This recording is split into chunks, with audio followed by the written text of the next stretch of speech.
This is for the nerds, this is for the brainiacs, this what we deserve. Go ahead and play it back, you ain't gonna touch me, you not gonna do nothing, you are not above me, I bet you wish you was me, I know that I know. Nerds, this is for the brainiacs, this what we deserve. Go ahead and play it back, I know that I know.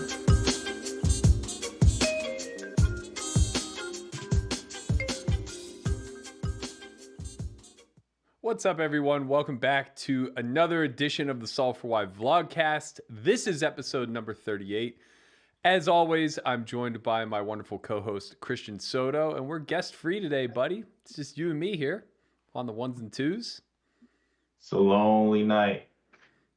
It's a lonely night in the desert. Yo, where's the rest of your head, man?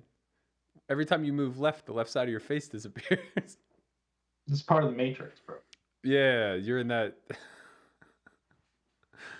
Where are you at? A training combine basement, moving equipment for the NFL scouts? Is that what's happening? I know you never made it to the MLB combine, but some of us have. The Dominicans. Yeah, well, that's because they start getting scouted when they're like 3. That part is true. Yeah. I have been there. Yeah, They're there. I didn't have that luxury. Usually the Dodgers. It's the Dodgers that come out early. They're smart. They see you, bro. Yeah, they're smart. They see you with the game. They come out early. They host like camps. Mm-hmm. You know. Yeah. Host camps. They give cleats away for free. Cleats and contracts. That's called cleats and contracts. There's a famous quote. I'm probably butchering it, but Vladdy was getting interviewed. And they asked him why he's such a free swinger, like why he chases so many bad balls and why he considers himself such a bad ball hitter. And he just stone cold in Spanish looks at the woman or the reporter and goes, "You can't get off the island by walking." It's true. It's true. You can't home run off the island. There's no other way. Yeah. You got to hit the ball out of the park. That's how you get out. And ain't no change ups getting you out of the island either. You got to throw hard. I'm with that. And you gotta hit home run. That's it. That's it. I mean, bro, DR is easy, bro. It's like long ball gets the ladies, long ball gets the citizenship. It's easy work. Mm-hmm. You know. All right. Well, we have a fucking coming in hard today. We have a nice show, man. I saw it's not out yet. There's rumors of you playing high stakes, no limit hold'em on games where the cameras are rolling with very prominent players, allegedly some of the top no limit players of all time. This is old. That's old. But that's not. This hand actually happened. We probably discussed this hand at length. This was a hand where you see that 100K by the left of Daniel Cates? You didn't see that part. I did not see that part. Bro, he's cheating, bro. He Alec Terrelli'd you real quick. He was like, oh, these are all hundreds here on the right side. I don't think it was intentional, but I definitely thought I was shoving for about pot. Yeah, that was a pretty famous hand. But you played. I heard. I'm not even sure we're supposed to talk about this stuff, but there will be a show coming up. I don't know. There was some sneak peeks out there. And from what I saw, the lineup was one that I'm not going to miss. It was Daniel Negreanu, Dan Smith, Scott Seaver, who we haven't seen in a long time in terms of no limit hold'em. We've seen him playing mixed games and stuff in Bobby's room.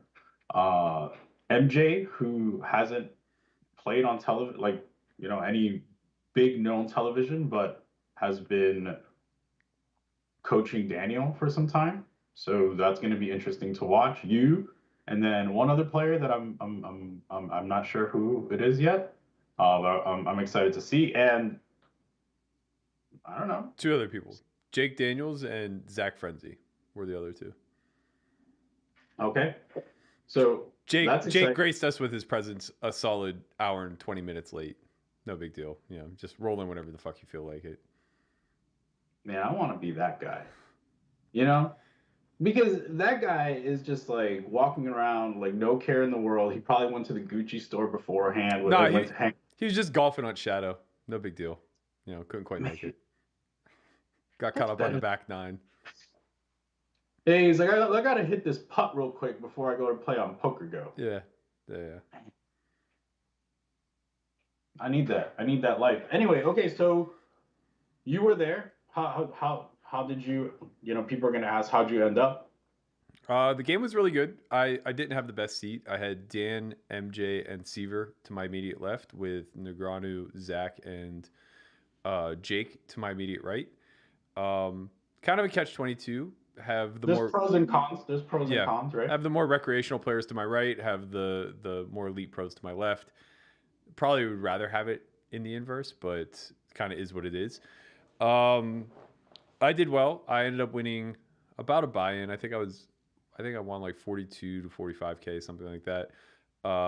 Played 2-4. About a buy-in, 42K. What stakes were these games? We were playing 2-4. 2-4 what? 204 no limit. Oh, okay. But yeah, I think that, like, you know, there's becoming a real separation between poker after dark and high stakes poker now, where 200, 400 is like the barrier. So like poker after dark will be the lesser stakes. Like Landon's playing tomorrow in a 5100 lineup, and all the other lineups ran this week were 5100. So this is actually going to come out tomorrow. This is his first appearance on Poker After Dark, but he'll be appearing again tomorrow, playing 51. I think 10K buy-in. Ours was the biggest game they ran. I think they ran 5 days in a row, maybe. Helmuth had a the Helmuth game or whatever in there with Feldman and a few others. But I think in general, Poker After Dark is probably going to be more like 51-1-2 for the most part, and then high stakes poker will be like 2-4 plus.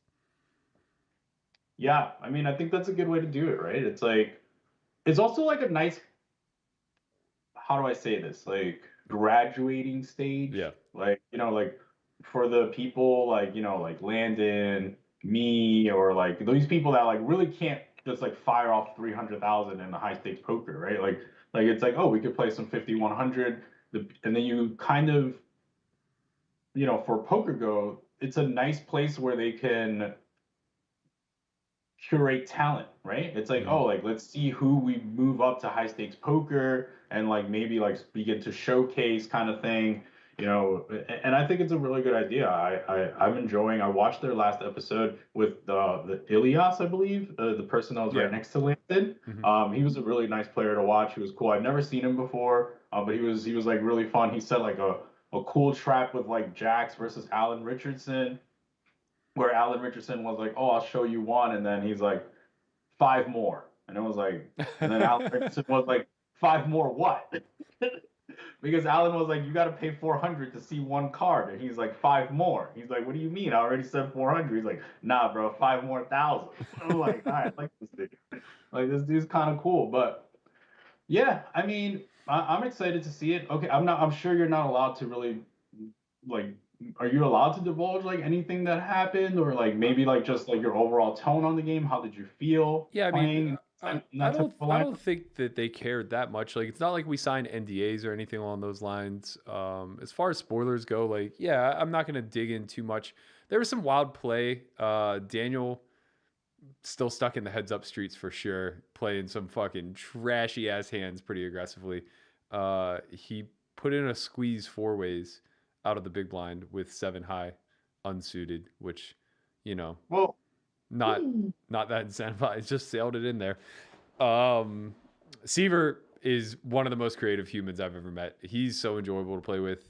His banter is great, and he definitely found a couple pretty creative sizings and creative bluff spots, which were nice. Personally, like, I don't know, I felt I played pretty well. I missed one really critical bluff catch when we doubled this. So we doubled the stakes the last hour at 400, 800. I played a pot versus Dan Smith, a little bit too loose pre, but kind of, whatever. And I ended up flopping a flush draw, turning a pair, and surrendering to a bet jam for 1 SPR on river. And I think just because, we're playing bigger and stack depth is more like 50 bigs than 100, it's almost certainly a stack off spot. I haven't ran it yet, but I'm pretty confident that I just fucked up. But it's okay. It all worked out. In the long run, the 400, 800 was very good to me when we did play a little bit bigger at the end. I held when I needed to held, you know what I'm saying? It's like... So you were stuck and then was unstuck? I was literally winning the entire game between like 10 and 20. And then we bumped it up to 4-8, got stuck 30 immediately, and then ended up winning like, 42 or whatever. Yeah, an hour, a swing of $100,000. Bro, it's crazy. So after Feldman and Helmuth played the next day, they came to Arya and just like ran the same game. Not Helmuth, only Feldman was the only one to come, and then Julie came later. But we were playing 51 there, and I was just winning all night, just like up 30K all night long. Game's playing way too big for 50, 100 for sure. And my man Jared Blesnick was in the game, and I just know that he's out of line all the fucking time, and I had direct position on him, so I was just like, it's 7 o'clock in the morning. We've been playing for 10 hours. He's sitting 100K deep. I'm 100K deep. I'm like, I'm about to win all the money, and so I punt off 30K bluffing him. which failed. And I just remember it was like 8 o'clock in the morning. I was getting pretty tired. I was down like, I don't know, 10,000 or something like that, maybe like 8K. And I just went to the bathroom. I was like, all right, I'm going to splash some water on my face. And like, if I can't find it in me to come back and battle, I'm just going to go home. Splash a little water on my face, start walking back. I was like, all right, I think I have a solid hour in me. Let's try to, make a reasonable night out of this and call it. And I come back to kings in the big blind. Julie opens to 300. Blesnick calls the small blind. I squeeze the 15. She folds. He calls, and we're like, I don't know, 90-ish effective, give or take, 80 effective maybe. So the pot is like 3,400. Squeeze to 15K. 1,500. Yeah. So the pot's like 3,400. Comes Jack of Hearts, 9 of Diamonds, 3 of Diamonds, and I have red kings. He checks. I go big. I bet 26 into 34. Called out of position? Yeah. I like Jack. He's nice. No, he's hood. So Jack 9-3, 9-3 of diamonds. He checks. I bet 26 into 34. He calls. Turn is the 4 of spades, and he just leads 6K. Yeah. So he just like leads pot on a total brick, and I'm just like very confused. We're at like 7 SPR, just way too deep, and I'm just fixing to play a big one. I think standard protocol here is the call, but again, you're just never facing a pot size lead on a brick, so like there is no standard protocol anymore. I don't think, kind of out the window. So I raised to 20,000. He calls, so now there's like 48 in the pot, give or take. River is the beautiful king of clubs. Don't know where that card fell from. Wow, just the stone nuts. Yeah, and we're like 1.5 SPR, so I think we're like 65 effective. There's like 48 in the pot. He checks. Right. It's unlikely he has queen 10 here, right? Like, yeah, I mean, it's a weird hand to turn donk for such a large size with. I'm almost certain he has showdown value type of holding. Right. So the board is now Jack 9, 4, 6, 4, 3. King. Oh, sorry, 4, 3, King with the front door missing. Yeah, and the best I could guess is that he either has like a jack and a flush draw that he didn't want to lose out on value for because he expected me to check back the turn a lot, or possibly like a 4 and a flush draw.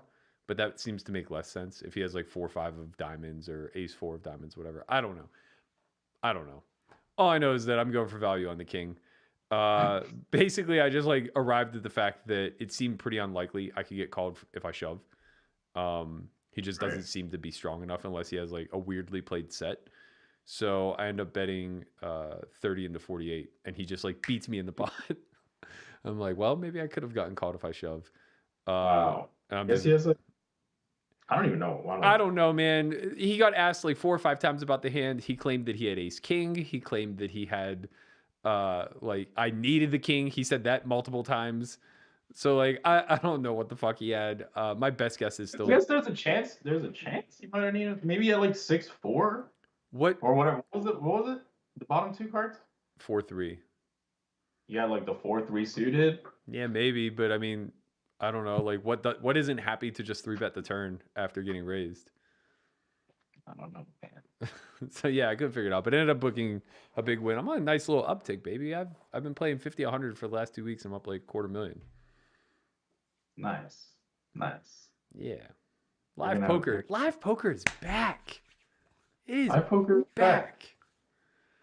All right, so you made an announcement today.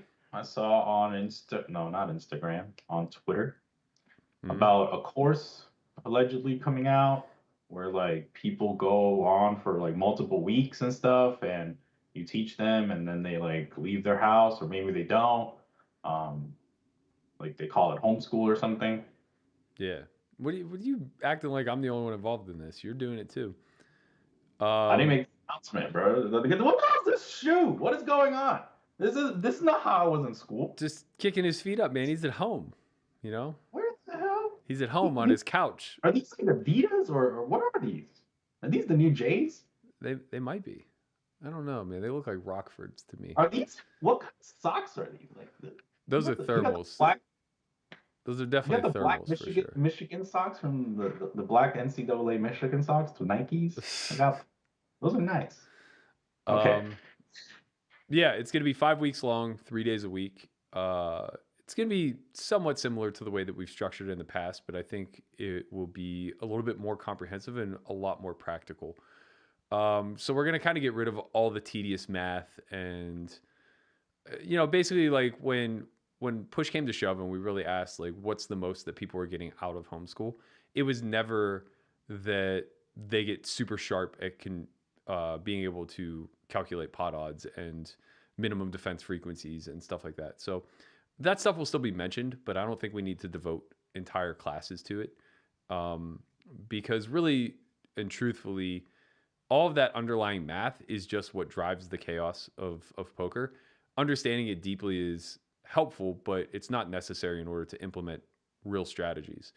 So the attempt this time will be to kind of introduce all of that math and then bundle it into practical strategies that start with very broad strokes and end with something a lot more specific or granular, if you will, kind of zoomed in at specific spots and formations.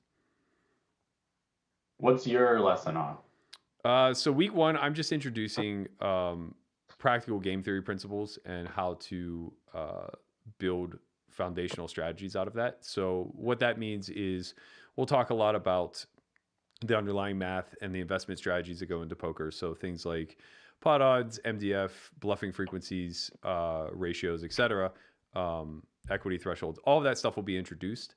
From there, we'll start to examine, constructions, range analysis, range construction post, all of this stuff at a very zoomed out level, right? Nothing very specific. We're just kind of looking at the generic aspect of what drives the decision-making process. So my job in week one is to lay the groundwork for how to think about spots. Week two will then be Hunt, and his main focus will be demonstrating why those foundational game theory principles are applicable in real time through data. So he'll be introducing a lot of post-flop scripts that he ran, where he can kind of demonstrate, single raise pot, 3-bet pot, things of that nature, what textures we are more aggressive on, what textures we're less aggressive on, basically in a nutshell, demonstrating advantages. He'll also demonstrate the importance of pre-flop construction, where the advantages come from there in formations, position, single raise versus 3-bet pots, etc. Week three, we will have a special coach, a guest, if you will. Nick Marchington will be joining us that week. And what he'll be doing is taking all the data that Matt introduces in week two and distilling it down into practical applications. So he'll be, kind of clustering a lot of the aggressive spots and demonstrating how to construct a c-bet strategy on those types of boards. He'll be bucketing a lot of the more defensive boards and demonstrating how we can navigate our way to the river profitably in those scenarios. Week 4 will then be Landon, who's going to get really granular. He's going to be examining a multitude of spots, single raise pots, in position, single raise pots, out of position, 3-bet pots, in position, out of position. He'll be looking through the lens of both the aggressor and the defender. So he'll really be narrowing things down to, look, you're in this exact formation as the pre-flop aggressor in a single raise pot, and this is what our strategy is going to look like. And then you got the toughest job of them all, man. You need to take all of that. You need to take all of that, and you need to break it down into a winning mid-stakes live strategy. Nah, all I'm gonna tell them is like, okay, you guys know all the defenses, right? Now, when you open King Jack suited and they 3-bet you, you just gotta fold anyway. Like, Yeah.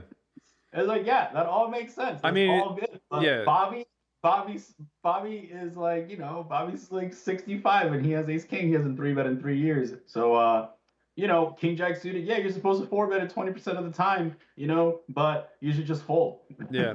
Yeah, I mean that really is what it is, right? It's you're going to be able to add the context of in-game deviations based upon how exploitative the live environment is.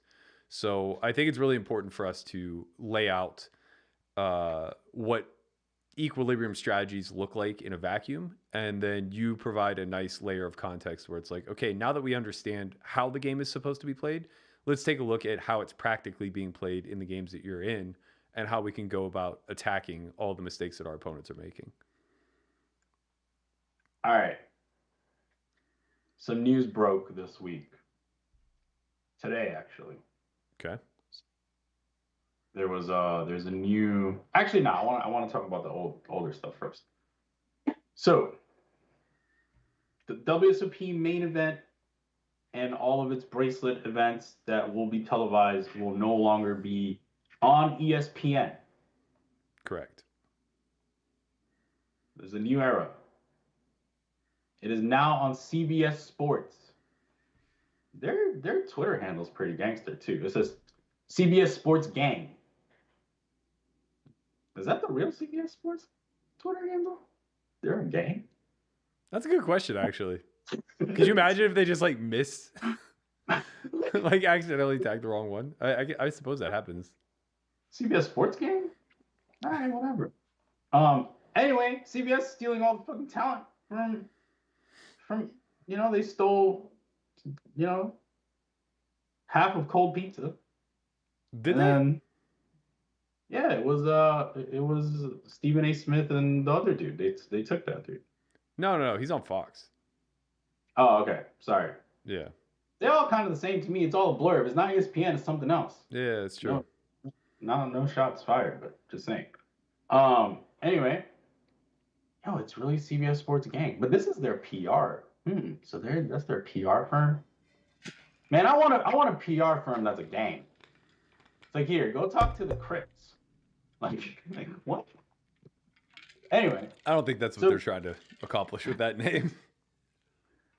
I mean, Dominicans don't mess with the Crips anymore, but I don't want to start any problems. Anyway, so they move away from ESPN. Interesting. I mean, I grew up watching ESPN with the main event, and I kind of want to go back and kind of give the way things have changed over years, right? So initially, from what I remember, obviously I'm not, like, I am a student of the history of the game, but I wasn't around for that long before, right? So I remember in the beginning when things were done, WSOP actually paid ESPN to broadcast the main event, if I'm not mistaken, right? Maybe. I honestly, I'm not familiar enough with like the way their contracts were worked out, but I know I know a lot's changed, because like now it's a 3-way relationship, right? It's WSOP has a relationship with PokerGo, and then PokerGo has a relationship with whoever is broadcasting. So I think like maybe it's like this triangle license where PokerGo buys the licensing of WSOP and then sells that licensing to whatever network chooses to air it. I guess I don't really know enough. It's the Shark Tank of content. It's something. It's complicated for sure. They got Mr. Wonderful doing all the licensing deals up in here. That's what's really happening, man. Carrie Cat is Mr. Wonderful of poker. Yeah, He's out doing all the moves. That's true. He got all the licensing deals. And he does got have all the licenses. He has Poker After Dark, High Stakes Poker, WSOP footage, WPT footage. Like he's just archiving everything. Yeah, he got the licenses, man. He's Mr. Wonderful. Mr. Wonderful of poker. Okay, so do we care? Is this something we care about? I mean, I do want to go back a little bit and say, like, okay, then from there, before we answer, do we care? It was initially when I first started, we had like the entire 7 days of main event coverage. Day 1, day 2, day 3, day 4, day 5, day 6, day 7. They had onslaught of characters, right? They kind of like tried to follow the big names and then added like a couple people that are barking and then a couple of other people, you know, I know who you're talking about. Nobody will ever forget that guy. No, they added a couple people. Him and Havad Khan. Yeah, they added the dude with the white tank top, you know, that had like you know what I'm talking about. These guys are famous forever. It's true. Right? It's very true.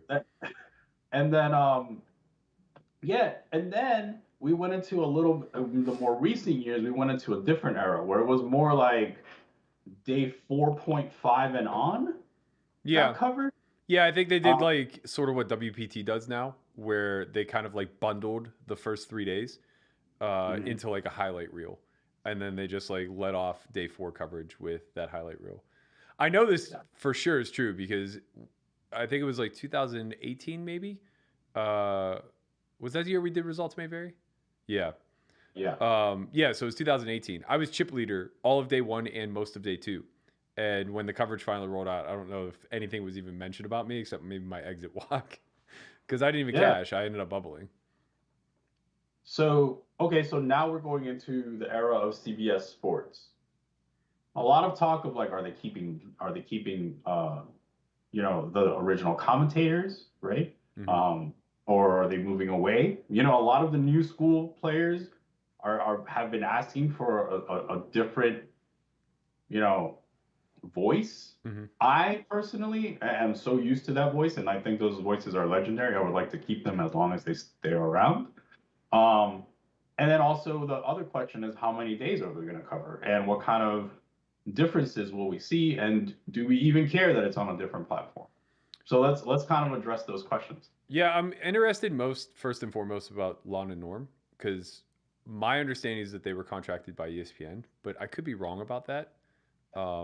It could be one of those things where ESPN kind of forgoes everything to PokerGo since they're handling all the production.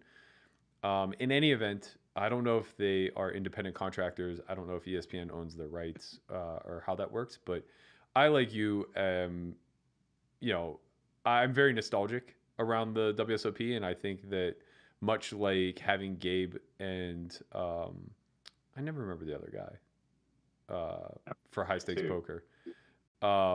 Much like having them as the commentators because it just feels right. Much like having Ali work Poker After Dark alone because it's the way the product's always been. I do kind of feel like Lon and Norm are staple to WSOP coverage. But to that end, you know, if we end up with Ali and Shulman, I don't think the poker community is going to be too upset about that. I know Jamie is probably going to be involved in some capacity again as well, or at least I would think so. I don't know. I shouldn't say things with such certainty because I obviously have no idea what the plans are. But yeah, if they turn the page, I would imagine it'll be familiar faces that we've seen in the commentary booth in the past. You know, there's only been a handful of people who've done WSOP main event coverage in the last decade that wasn't Lon and Norm. And, you know, it's a short list. I think it's just like Antonio, Helmuth, Negreanu, Olivier, Jamie. I did a day, Ali, Shulman, and that might be it. Maybe. Maybe some Tuckman ever do anything like? I think he only worked the break desk, but I could be very wrong. Yeah, Kara Scott worked the break desk. Yeah. But I mean, I'm sure. Maybe some Maria Ho. Yeah, maybe Maria. She definitely worked the break desk too, for sure. Yeah. So like we're talking about, you know, a list of 10 people at most outside of Lon and Norm who have had their hand on WSOP coverage. I don't know if they're going to look to expand outside that circle, if they're going to draw from it, or if they're just going to keep things status quo and give us the product that we're kind of accustomed to. The name is AJ Benza. AJ, yeah. I kept wanting to say Andrew. That was maybe his real name is Andrew. So do we care? I feel like I care a little bit, but like I understand. Like it's like I have a bad perspective of this because ESPN, to me, hasn't been the industry leader for quite some time. And to be fair, I don't think that there is an industry leader right now, right? Like I don't look to Fox Sports. I don't look to NBC Sports or CBS or anything else. When I was a kid growing up, it was only ESPN, right? Like that was just it. I was watching Baseball Tonight every night. I watched Sports Center religiously. I was just glued and tuned into that channel 24/7, the same way I was with MTV. But much like MTV, it's been diluted by just the way that television has moved in the last decade and a half, 2 decades, whatever you want to say. Our attention spans are lower. We have content available to us at our fingertips 24/7 through many other means. The fact of the matter is, it doesn't really matter what platform this was going to be on. It's just not going to get the eyeballs it used to. I think Andre was telling me that like one of the most watched shows of all of Q1 in 2021 was a pundit on Fox News or CBS or CNN or one of them, whatever.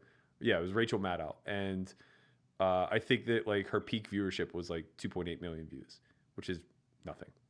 It's like that used to be a Tuesday morning for whatever the morning shows are on your regular network TV.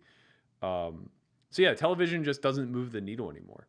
I think what's more interesting is what PokerGo chooses to do to broaden that circle, right? Like, is there going to be a paywall that people have to jump through in order to watch live streams? Because that's a problem. Is there going to be a secondary content streaming service they have to go through like they did in years past when they partnered with CBS Sports?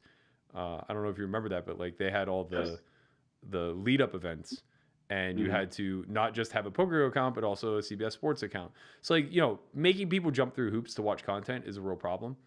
The better they're able to streamline that service, I think the more popular this will be. And by my understanding, they're covering a ton of events this time around. Okay. Talking about covering events, PokerGo did announce today the PokerGo Tour.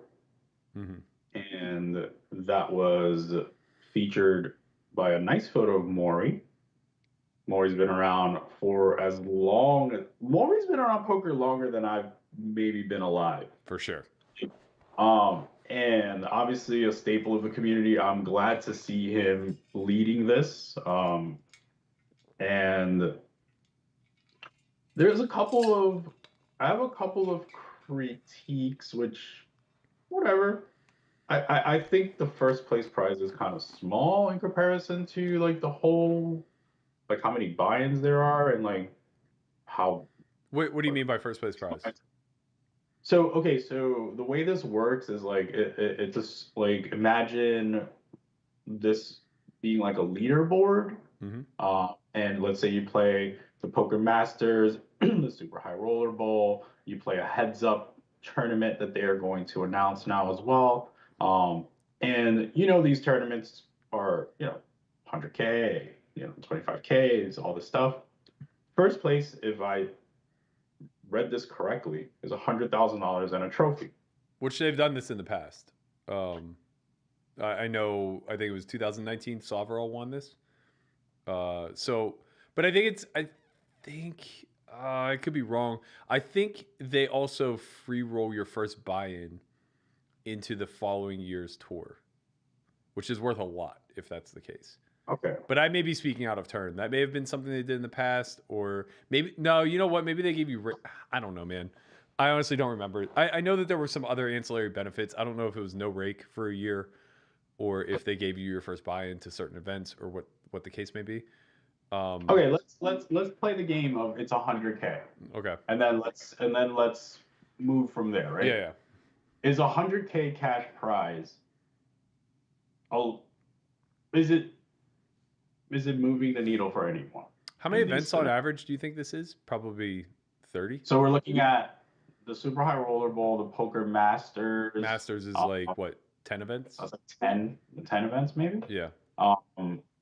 And there's a heads up. There's going to be a heads up one, and then of course, like whatever their like major, tours are. Yeah. Are the ones, right? So Yeah, I think it's how many? I think it's like How, it's 30 like events, right? 3 or 4 Super High Roller Bowls. Well, I don't know. I mean, I guess like that's unclear how many of those they're going to schedule.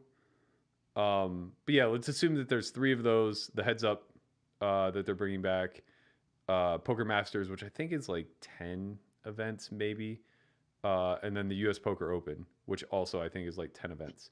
So you're probably talking like 30 events, and the average Okay, rate. so there's also now a Poker Go Cup. Oh yeah, which is, right. Another new which is series. 100. Yeah, and you also have the U.S. Poker Open. Yeah, I said that. Okay, sorry. So I'm gonna name them off real quick so Okay. that everybody.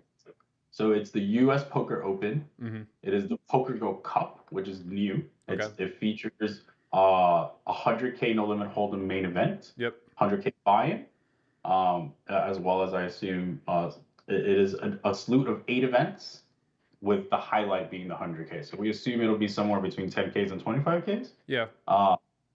The Poker Go Heads Up Championship doesn't really give up like the buy-in, but we have to assume it's going to be a minimum of a 10K, 25K, right? I would assume bigger.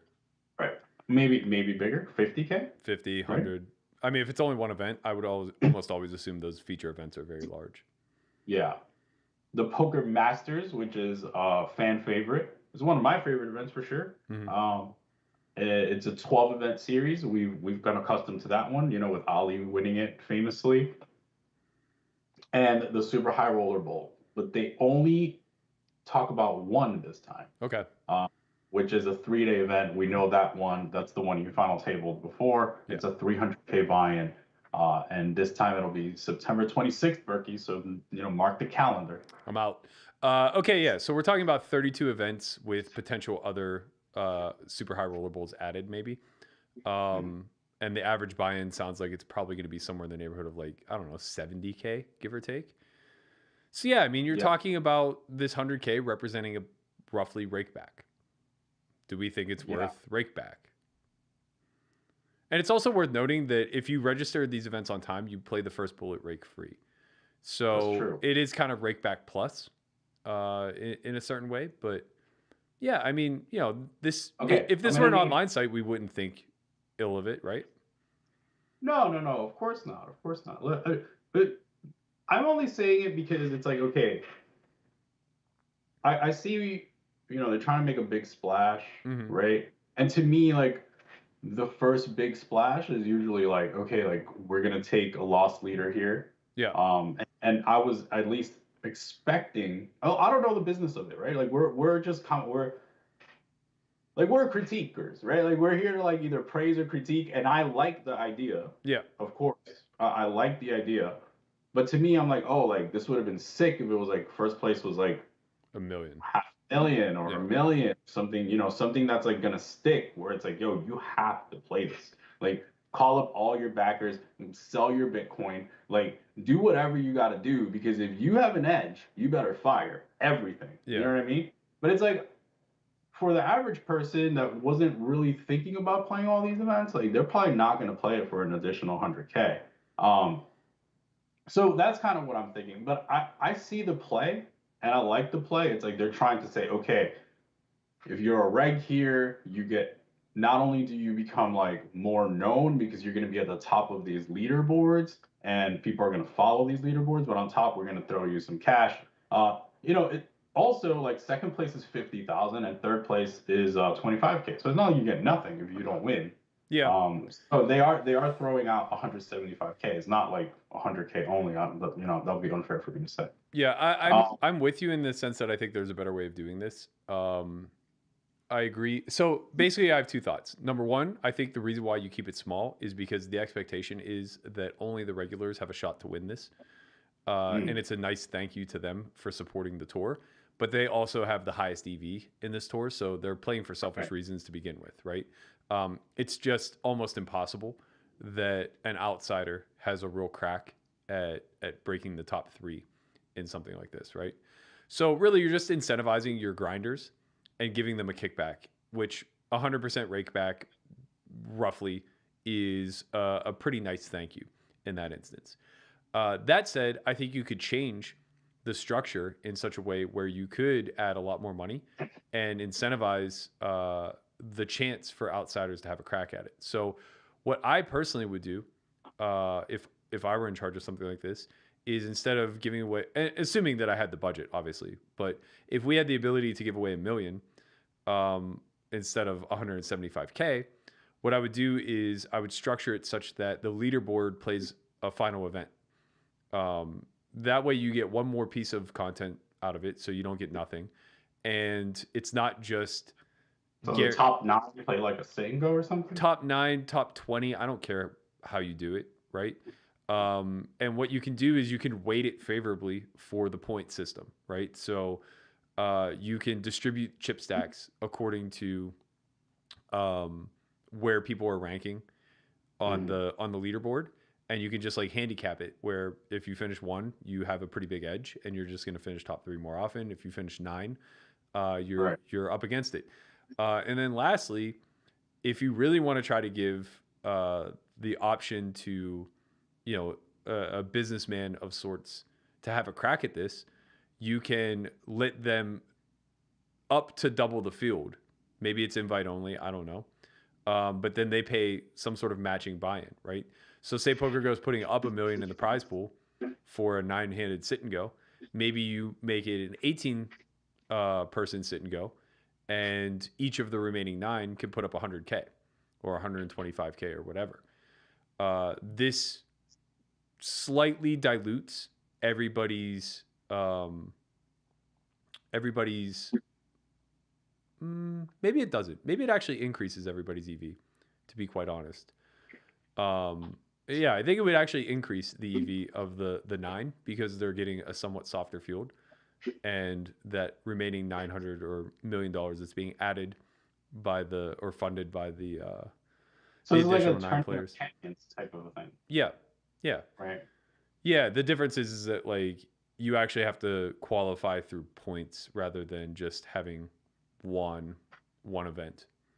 Or are you referring to the WSOP version? Yeah. Yeah. Yeah, I understand what you're saying. Though I think that's open. It's weird because like that event's open to a lot of people. You just have to finish in like the top 300 or something, or maybe the top 100, and then you can just buy in directly. What do we think about this? We only saw one super high roller bowl, right? On the list, which is eventful because they had like 4 like last time, right? They had like the one in Vegas. There was one in China. There was one in another place that I remember, like Darren Elias rigging, and I was like, it was in France maybe, or London, I think. Yeah, and then maybe there was one in, I believe, South Africa. Okay, so that was 4. Now we're back potentially down to 1.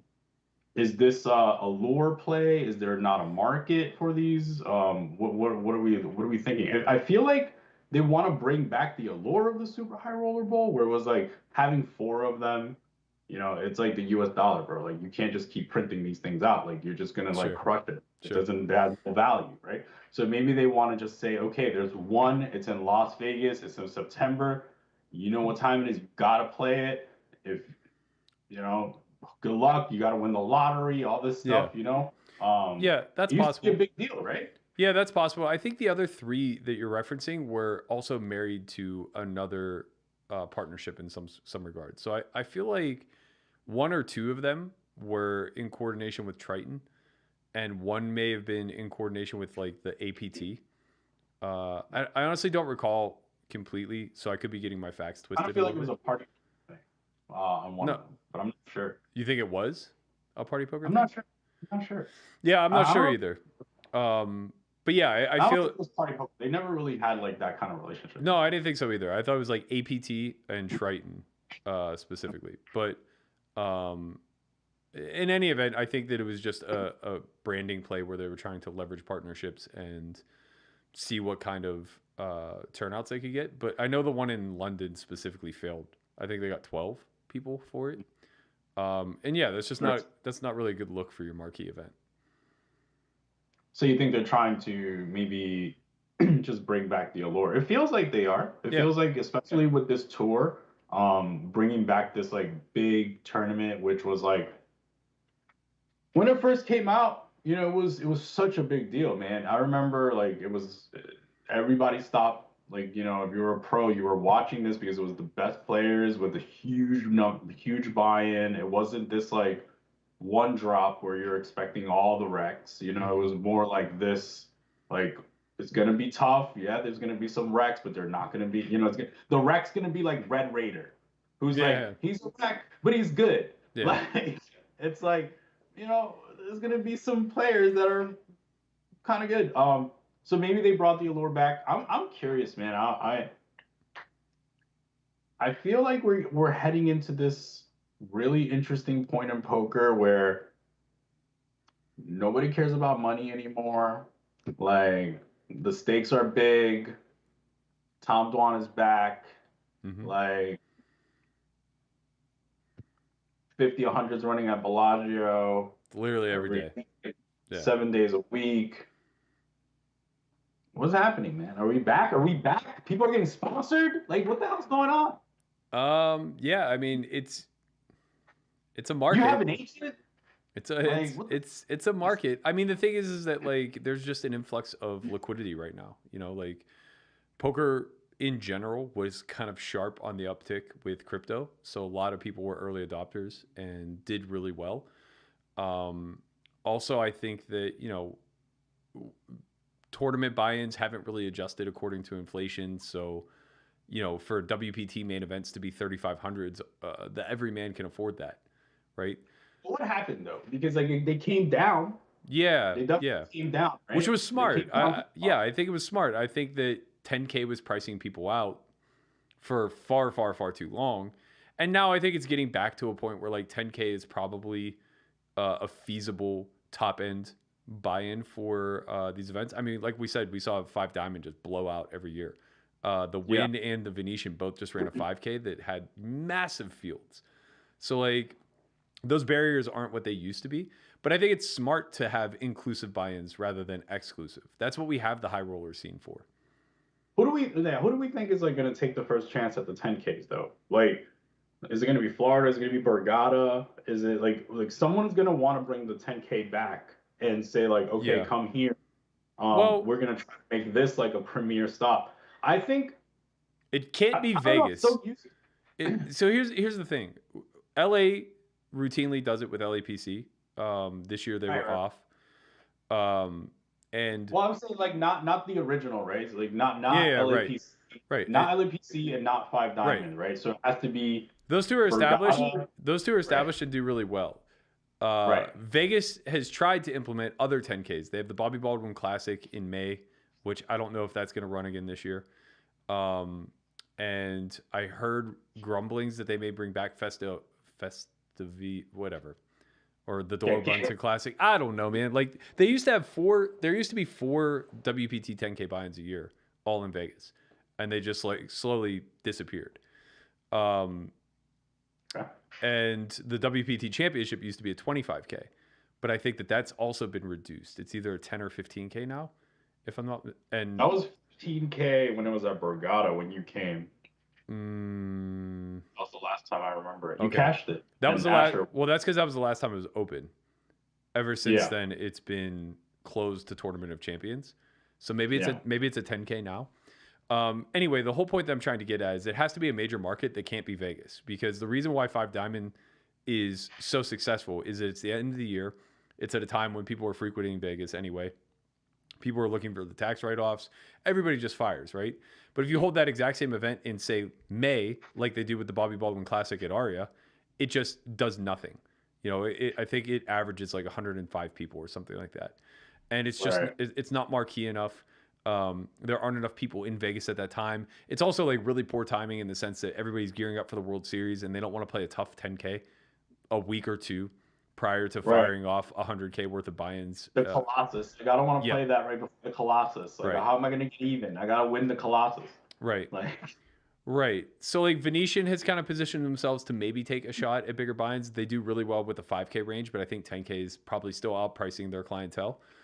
People just aren't necessarily going to travel for something like that. But when you have it at Borgata or Hard Rock, Florida, or if you added one, I guess at Commerce or Bike, just because they're pulling from such massive, massive markets, where the chat is crazy and asking for Texas. Texas would. I actually heard rumors that WPT is coming to Texas. One of those card rooms, I'm not sure which one, but there's rumors that one of them has the capacity to host a WPT and that there's talks. Listen, WPT, if you want to have some conversations, we might be able to put you in touch with some people.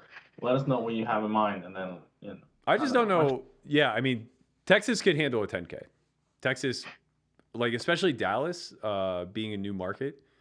If if they have the capacity to actually host, that's the big issue though, right? Is that the room has to be able to host 1,000 runners. Yeah, and also you have to like sure up security. I mean, there's no licenses or anything like that. Like I don't know how legally they're operating. Maybe like Choctaw would be the play. It's close to Dallas. It's Choctaw actually had a WPT, right? Maybe I'm not sure if they had. I think they had deep stacks. Sure. No. They had a real WPT. Okay, just the 3,500. Yeah. Yeah, I imagine it did well. No, it does really well. Yeah, that's what I mean. Like you just have to find one of those major markets, right? Like I think it's a big miss to try Vegas, even though it's a poker hub. It's not centrally located to enough big markets. People from the East Coast don't want to come here. I think it's a mistake to like lean on Montreal or Niagara Falls. It's too much of a hassle crossing the border, converting money, and also it really only draws from New York, and they have better options. I think that like Florida and Borgata are the two prime spots. Florida being better than Borgata just because of travel. So you think maybe they bring it back for the August series, which is usually their bigger one, right? Usually the August one is the one. That's not WPT though. That's the big four that they partner with Poker Night in America on. Yeah. That's usually when they bring out their 5K and their 25K. Yep. But they already like kind of bring the thing is they don't have any incentive. They're just destroying record numbers at the 3,500 level. Yeah. So it's like, what would you rather have? A 10K with 500 people or a 3,500 with 2,000, 3,000? Even as a player, you kind of want the value, right? You want the value. The players the people in the chat are saying the Lodge might be the one, the card room in Texas that might be having that partnership going. Yeah, I'm not sure. I honestly don't know enough about the Texas market as far as like the size of each room and their capacity to handle something like that.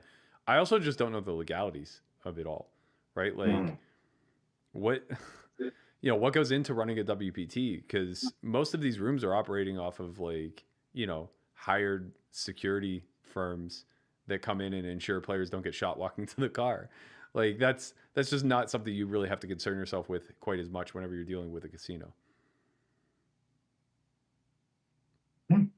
You're going to talking about tournaments in Texas. I see that you have kind of a new thing going on where like you're on a roster that's like sponsoring tournaments in Texas, and you're like moving to Texas. You're moving to Austin or something. I'm not moving anywhere. Going to Florida first. Tech capital. You're moving to Austin. I'm moving to Miami. We're moving. We're tech babies now, baby. We're tech babies. Yeah, I'm gonna stay here and enjoy myself as I have been. But I am going to Houston after this Florida trip, joining the Above the Felt team. Me, Darren Elias, Chris Moneymaker, and Tom will all be there. It's for, I think it's Champions Club or Champions Social, maybe is the full name of the room. And they're hosting the Lone Star Series, which is a $1 million guaranteed main event. Should be fucking huge. I think there's 3-day ones, so I just expect it to be massive because everything in Texas is bigger. And I'm going to be there for 3 days, the 29th to the 1st. Going to host some cash games on my off time when I'm not playing the event, and then maybe hit up Austin afterwards. I'm not sure. It's gonna be a long time on the road, so I'm not positive that I'm gonna extend the trip, but I do like Austin. They got some nice mamacitas in Austin, man. I've been there. They all right. They all right. I gotta say. So you're coming? I didn't say all that. I'm just saying they got some nice. I mean, they got nice mamacitas everywhere. I'm not discriminating. Puerto Rico's nice. Mexico's really nice. Yeah, it's all great. What are you gonna do? What are you gonna do? Anyway. So what is the buy-in for your tournament? It's a weird buy-in. I think it's like $1,300 or something, $1,350 maybe. It's something between that $1,100 and $1,500 range. Always when the buy-ins are weird, guys. I'm gonna teach you guys a little something, because he's working for the team. I'm here to look out for the people, right? When the buys are a little shady, like $1,350, you start looking at the fine print. That's all I'm gonna say. That's all I'm gonna say. Start looking at the fine print. Who's getting that extra fit? It might be like a $1,200 plus $150. That probably seems right. I'm just messing around, guys. But no, seriously, look at the fine print. Anyway, so all right. So if you guys haven't liked, subscribed, please. It helps us out a ton. We're trying to pick up some momentum. Trying to blow all these other podcast poker people out. We're trying to do something. We're uploading freaking 17 times a week. I don't even know. Production doesn't even get a day off. They're like under the table asking for raises, and I'm like, bro, I can't even pay you yet. We only have 30,000 subscribers.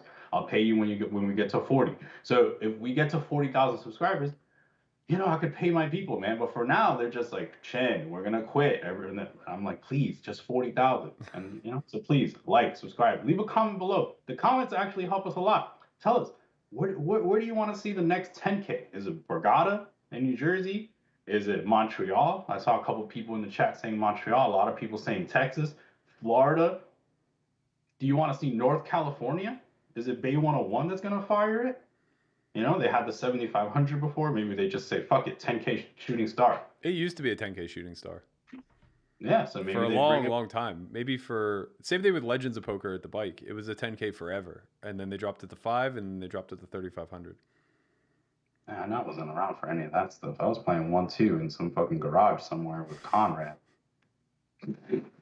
That's for real. I believe it. My man Ed just subscribed. Thank you. I appreciate that. All right. Poker Out Loud. For those of you that haven't watched Poker Out Loud, if you're watching this and you haven't watched Poker Out Loud, I don't know where you guys been, but I'm going to show you guys a clip of it. It's a little bit of a highlight reel. See a larger gap than we have ever seen in the past between pros and amateurs. And we have 5 people in a lineup who regularly play 50, 100, or larger. I think this is one of the only spots in poker you can profitably cold call some 3-bets. Yeah, this is pretty new. I haven't really seen Jeremiah do this, and we've played a lot together. Does Landon ever put in money as a bluff? No. Okay, got it. Thank you. We're going to get to see them have their feet put to the fire, right? And we don't necessarily know or can't anticipate how you react when you don't have an answer. Again, we're in a spot where we are quite high up, but it's also super weird for Jeremiah to have a bluff here. I like how Landon throws his money into the pot. Like, he thinks that I have such the utmost respect to him that I'm not going to raise his ass. And he thinks I'm a fucking psychopath. Like, this is a very clear jam versus anyone, and especially versus Matt. Oh, I must be winning.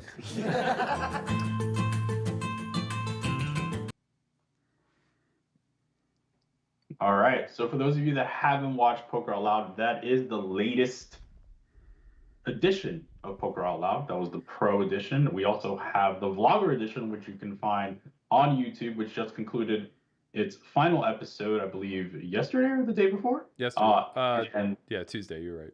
I saw some crazy 4-bet bluff by Trevor, and I was like, whoa, what just happened? I was like half asleep, and I was just like, and then I'm going to 4-bet bluff Queen 8 suited. And I'm like, whoa. And I woke up, and I was like, what is happening? And it worked. Mm-hmm. Got it. But if you would have done it, Berkey, you would have been the worst reg in all of the high stakes. This is the way it goes. It's because nobody's folding King Queen versus me, nor should they.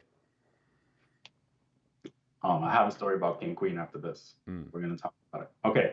But yes, if you haven't subscribed to the S4Y TV for that, you should. Freaking, those are really good players, man. You have Jeremiah, who plays 50, 100 plus, Landon, who plays between 1-2 no limit and 50, 100 plus, and it depends if it's Tuesday or Saturday.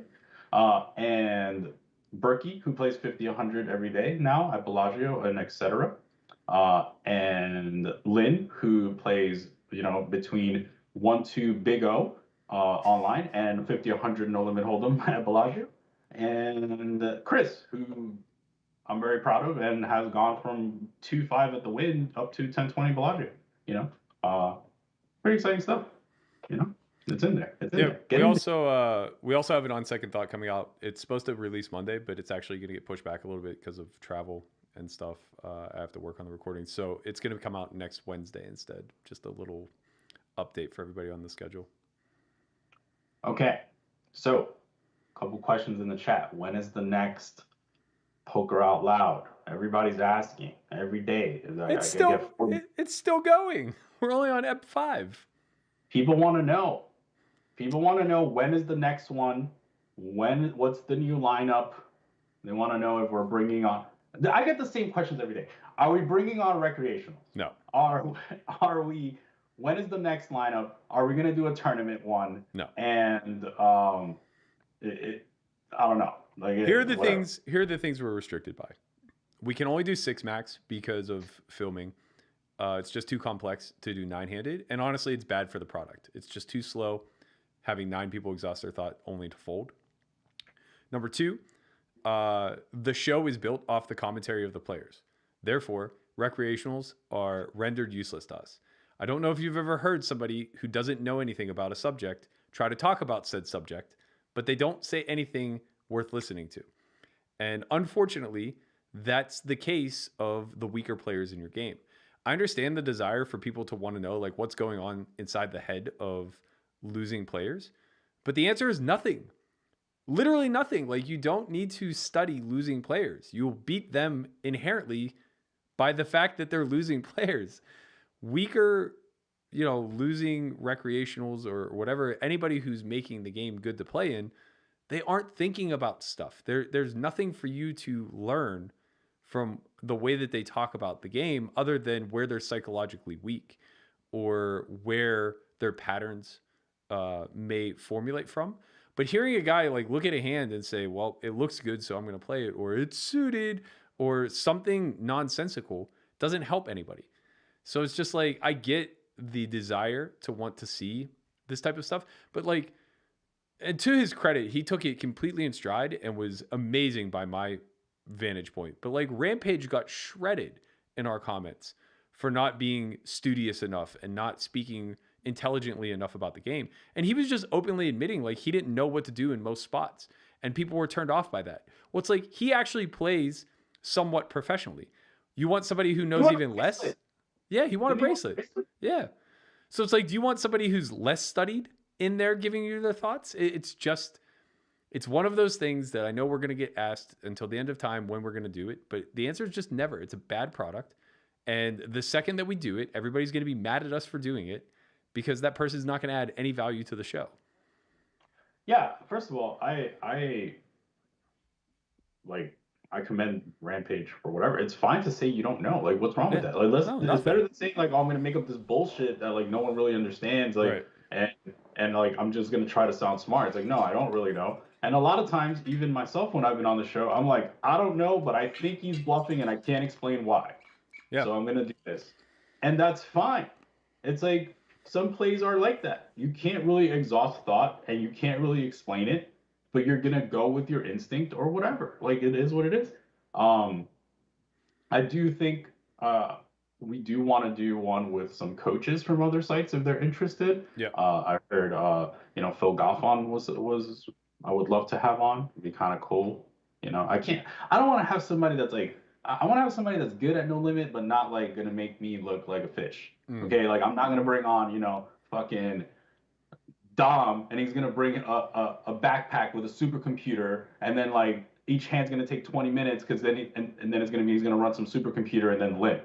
And then I'm going to be like, okay, well, this limp is balanced because he ran the supercomputer. Sure. So I'm not, okay, let's just get Phil Goff on. I know how he's going to talk smart and he's going to be cool. That's fine. That's fine. I do want Doug Polk to play it. Bring his ass out in Boston. Anyway. Shoot for so the let's talk stars, about- baby. You know, whatever, bro. I mean, if some people want to play the, you know, I'll let some recreationals play it, but they got to be like, you know, Matt Damon or something. Like, there's got to be somebody that, you know, I look up to, you know, like Who can Matt at least, Damon. somebody who can at least fill the commentary with like something funny or witty or whatever. Yeah, exactly. All right, so a lot of comments on to be determined in the chat. So for those of you that don't know what to be determined is, it is our upcoming docuseries. It's a documentary. It's feature length. Oh, it's a feature. Yes, it's a documentary about our friend Oscar, who is at the time he was a 1-2 no limit player playing underground in New Jersey, and we were kind of following the struggle of, you know, playing 1-2 low stakes no limit hold'em for a living and trying to move up while like paying your bills, while like trying to attempt to get better, while having friends that potentially are playing higher stakes than you and like trying to catch up and all this stuff, and like that whole grind. And a lot of people, especially in New Jersey, are asking when this thing is coming, you know? And I'm getting the text messages every day like, tell freaking your friends, when is this coming out? When is it coming out? So it's done. Yeah, it's done. The soft release date is May 17th. We're coordinating with PokerGo because we're simultaneously launching it at the same time. So it'll be on the PokerGo platform. It'll be on S4Y TV. The tentative dates are May 17th, but that's still subject to change. Basically, we just want to make sure that we get the proper marketing channels fulfilled and, you know, cranked out before we go full steam ahead. All right. There was talking about King Queen. There was one hand. As soon as I will give a very small spoiler of some of the stuff that happens. You know, give you guys a little bit of a preview. So there was one hand. As soon as our friend Oscar got the preview, I got a text message from Oscar. Mm-hmm. It was like this long. Can't even fit it in the camera, right? He's like, there's no way that if you open King Queen off and someone 3-bets you, that you're folding. There's no way. And I'm like, there are formations where that's an easy fold. And he's like, okay, first of all, this is how he tries to trick me, right? He doesn't even tell me the hand was in the movie, right? Okay. He just says, okay, so you have King Queen off, right? And this guy 3-bets you. What do? I'm like, mostly fold in that position, but sometimes 4-bet. And he's like, okay, whatever. So you call, and then the flop's 9-4-3. You check, and he bets half pot. What do? I'm like, fold again. Yeah. He's like, okay, so you call. Is that the worst play ever? Because that's what you said about me in the documentary. And I'm like, bro, it's bad. Like, it's really bad. And I'm like, he's like, you said it's the worst play you've ever seen me make. I'm like, Oscar, I've known you like my whole life. I've never seen you peel a 3-bet with King Queen off ever. Like, you're so tight. Like, I mean, to be fair to Oscar, like, he was forced out of his comfort zone, and we were trying to get him to do things that are strategically good but uncomfortable to him. And that is finding the proper amount of floats when you are you know, in position, or even if you're out of position and you're defending the big blind, whatever the case may be. You can't just only call with draws and pairs, right? That's just not the way this game works. But the issue is that, you know, a lot of that footage was pulled from his first experience doing it on day one of the academy. And we hadn't really gone through range construction yet. We hadn't really broken down the attributes of a hand that allow it to peel, right? So for him, he just recognizes like King Queen High is a pretty good hand when it makes pairs, and he chose to take one off with it. And that, to us, who are very studied, especially on a board texture like that, recognize like it's just bad because we're calling a lot on that board already because we have so many pairs and draws. I mean, maybe not in a 3-bet spot, but also just like particularly in 3-bet pots, you don't want to be peeling with hands that are dominated by their quote unquote bluffs, right? You don't want. Right. But Berkey, you hurt me in my arguments. You know why? Why? Because he's like, Would Berkey ever fold king queen off to a 3-bet? I've seen him play on TV. He ain't folding no king queen off to a 3-bet. And I'm like, Yeah, I'm just, you know, win. I'm also just like not trying to punt that post. Like that would be a simple fold to me on the flop. And like, you know, if you have king queen suited in some situations, you're gonna find like flop raises and whatever. Like you just have to know the tree a lot deeper. And that was kind of what we were trying to articulate to him. But you guys being friends was a problem for sure. Because there's too much emotion wrapped up in there. Like he can't hear the words coming out of your mouth because he's so emotionally tied to your critiques, and you don't soften any blows. So like you don't hit him with like you didn't soften no blows for me when I was coming up. yeah, you but suck. I never said you suck. Oh Also, also like there's a difference between you know like everybody's different. Not everyone's going to learn the same.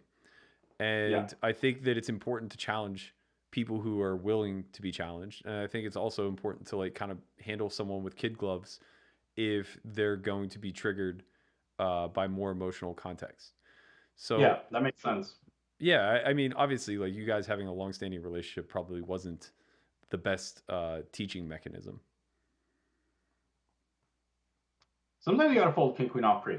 That's what I got out of the whole movie. Nah, I'm not kidding. The movie is actually really good. I am excited for people to see it. May 17th, you heard it here first. There is an official soft date, which is more reason for you to sign up for the site. I mean, I don't know how much more we can give you guys. We got Poker Out Loud. We have On Second Thought with a new fancy edition. Like, you have like dynamic solvers into On Second Thought. I don't even know like how they did that. Like, literally, I don't know when these production people are gonna quit, but you better sign up soon because they're gonna quit. Okay. Like, there's only so much we could ask of them. I don't know. I don't understand. Like, Berkey's like, I want you to fly to the moon and back, so that we could. And then they're like, done. And then I don't know. Next year they're gonna ask for 200K, and I'm gonna have to start a Patreon account. That's a good idea. And then I don't know what we're gonna do. I like that Patreon idea. How much do you think we should charge for Patreon? I don't know how Patreon works. This is how Patreon works. So people end up like they send you like donations or like support for your channel, and then you kind of give them like a little bit like maybe an early release. Oh, so it's OnlyFans. I just show him a titty. No. Yeah, I can show him a titty. You could, but there'll be like an exclusive pod. Like this thing just zoomed in for you. This is crazy. He's trying to show him a titty. But yeah, it's kind of like they shoot you support for your channel, right? And then or your content, and then you give a little bit of kickback, maybe like exclusive podcast or maybe like a Q&A for them or things like that. Like it's kind of pretty cool actually. There are other channels that do it all the time, and maybe I'll just have to go do that so that we could pay our people appropriately. So or you can just subscribe and like and then support us, and we would be all fine and dandy. Anyway, Berkey, you're off to do chest presses. Yeah. And that's exciting stuff. So do we get another podcast next week from you in Florida? Yeah, I'll have everything with me. There's a small chance that I come back to studio to do it. So I need to be in Houston on the 29th, which I think is next Thursday. But all of the tournaments in Florida end on Tuesday. So I could fly back here Tuesday, record the podcast Wednesday, and then fly out Thursday. Or I could go straight to Houston from Florida. Haven't decided yet. We'll see. The only reason I'm even considering it is just because Jet Suite X flies from Vegas to Houston now. And that's just like way easier. Private jet. Look at this, man. It's $100. Must be. Remember that time? Let me tell you guys a story. I'm gonna tell you guys a story about Jet Suite X one time.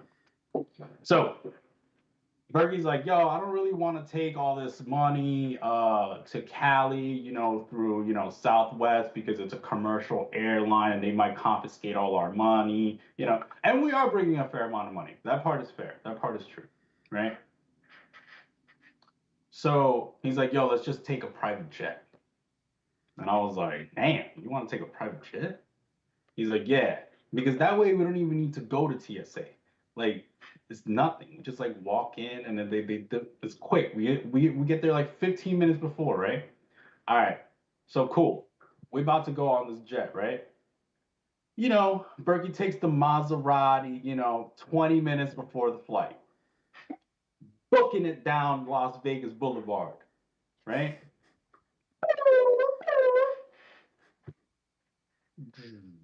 Pulled over, right? It's like, why are you going so fast? We're literally, like, we could see the jet. Like, we could see it. Like, it's right there. It's like, oh, we have this flight. Obviously, we're getting a ticket. We're nowhere near the airport. Like, this police officer, he's not going to relate to us taking a jet. He's going to be like, you're getting a ticket. Like, you're getting a fucking ticket. So we get a ticket. I don't even know how He much was that so ticket slow about it. He was such a prick. We were literally 100 yards away from the hangar. Bro, he took extra long. Like, I've never seen a ticket take that long. It was a 30-minute ticket. We get to the place, right? Obviously, we can't get on the flight anymore. Next flight is like 4 hours later, right? It's like 4x the price of the last flight, right? Southwest still has the flight going that day. Somehow, Berkey's so rich, he convinces me to still take the next flight, 4x expensive. We go to freaking and get robbed by Paso that same day. I was down like 25K in a day. That's true. Like, it's a true story. how do we lose? We all that day, that whole day, get pulled over, pay for the first jet, pay 4x for the second jet, then lose to Paso. Dark days, man. Dark days. You've been pulled over a lot with me. I think you've been present for at least half of my tickets. Another ticket, I'll tell you guys, this will be the final story. We're going from Tahoe to Vegas, flying down a freaking desert, right?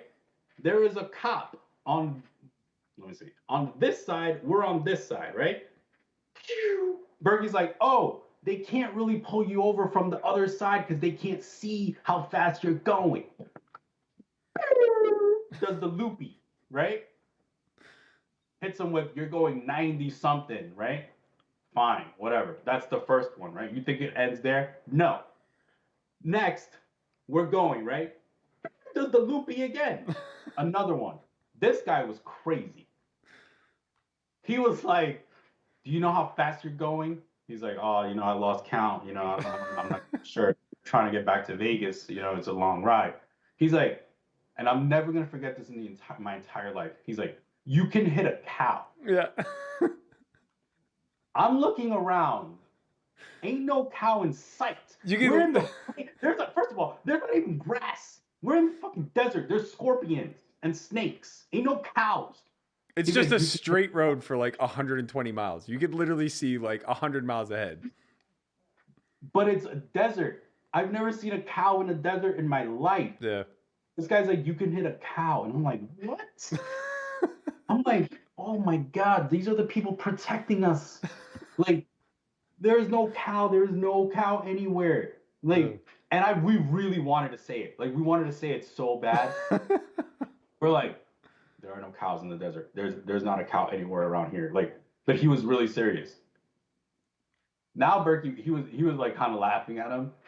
And then we were just like, all right, let's get the fuck out of here. So anyway, those are my tickets with Berkey. There's probably more, but I don't remember them. But those are the most memorable ones. Yeah, those two happened within 30 minutes of each other. That was very unlucky. I don't know how you still have a license, man. You must have a good ass lawyer because yeah, they all get reduced to parking tickets. Must be. You just pay an extra $50. It's worth it.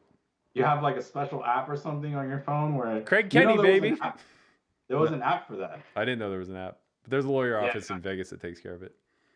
I got banned or something. I don't know.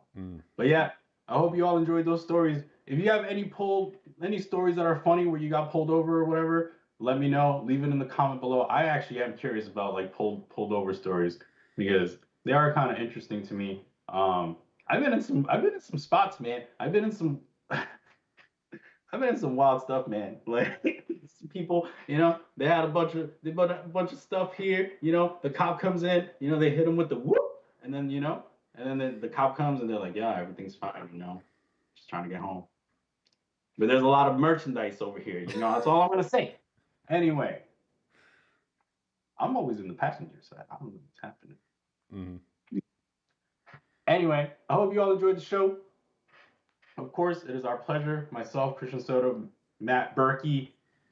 Man, what a day. We will leave you with a little clip of Quick Studies. If you haven't watched that yet, it's our new show. If not a new show, but more like a little series of if you're a beginning poker player and you're interested in poker, this is something cool, you know, a little bit innovative. We made a little cartoon featuring the voice of Chris Konvalenka. You've seen him before in a previous vlog. And with that said, we're out of here. Thank you, Berkey. See you guys. Whatever range that you would apply to the button also applied under the gun. Are you bored? It's like well constructed. I'm bored, and I don't even exist. Studying poker does not have to be so tedious. Through simple and entertaining whiteboard animation, we can teach you the ins and outs of becoming a profitable player. And whether it's poker, fitness, or fighting a bear, knowing where to begin can be overwhelming. You need guidance. You need a trainer. Quick Studies is broken down into 6 courses, each building upon the last so that the concepts are clear, consistent, and accessible. Why suffer through the noise of a million different sources when you could stick to a streamlined path and level up at your own pace? And you know what the best part is? It's free.